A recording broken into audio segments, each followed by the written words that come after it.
A New South Wales farmers' dramatic protest helped galvanise a mass rally of more than 3,000 people outside federal parliament today.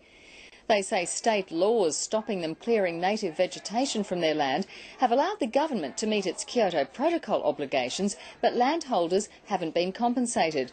Cooma farmer Peter Spencer highlighted the issue recently with a 52-day hunger strike. And the more I dug, the more I found the thousands and thousands of families that were equally affected, and I knew I couldn't let it go.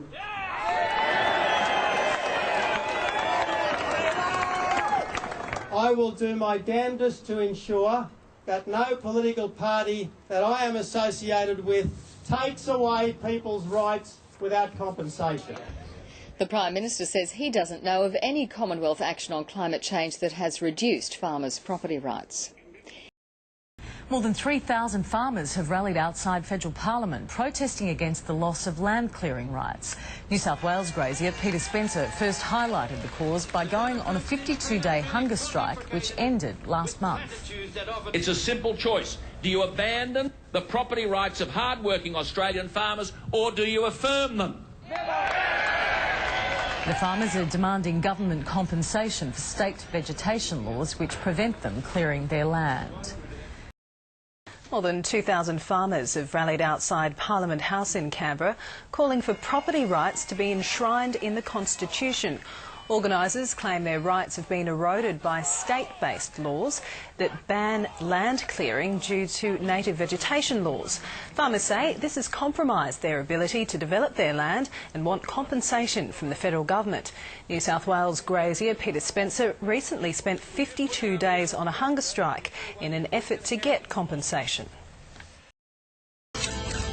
Well, Parliament is back for 2010 and today our pollies received a noisy welcome from protesting farmers. The star of today's rally was Peter Spencer, the farmer who staged a hunger strike atop a post for 52 days to protest controversial laws which saw him and other farmers lose their land rights without what they say is fair compensation. A Current Affairs' Ben Fordham was there. Ben, good to talk with you. Big turnout today. Yeah, Tracy, thousands of farmers converged on the capital today from Victoria, from New South Wales, from Queensland, all over the place. There were buses put on and a pretty significant show of support and also passion here. They're not known for being too fiery, the farmers, generally pretty shy individuals, but they're unhappy about this. They feel as though they've been ignored for too long. Their rights have been taken away. They haven't been offered fair compensation, and they say now they're going to kick and scream all the way till election day. Ben, what do Peter Spencer and the other farmers want? Is it the unfettered right to clear their land?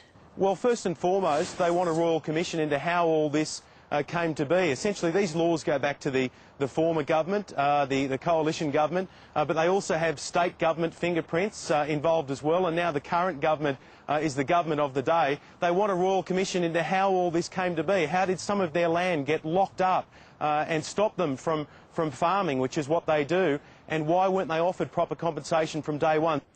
So is it purely about land clearing? That's it, Tracy. They liken it to somebody coming into your home, just say you've got a 3-bedroom house, and coming in and saying you can no longer use that bedroom, this is now a 2-bedroom house. They say that it restricts your right to farm, it restricts your right to do what generations of farmers have done in this country. The Prime Minister says it's nothing to do with his government. What did the farmers make of that today? Well, technically he's right because, as I said, this goes back to the former government. However, he's the Prime Minister of the day, and the protesters here have said that if Kevin Rudd keeps using that excuse, it's going to dog him, particularly in an election year. So they're hoping that the people in the cities will start shouting from the rooftops and supporting the farmers, just like we do when there's floods or when there's drought. Peter Spencer started all of this, of course. The irony is that he no longer has any land to clear, even if he had that right, does he? Yeah, that's right. He's had family problems there to do with the ownership of his land and money owed to various people.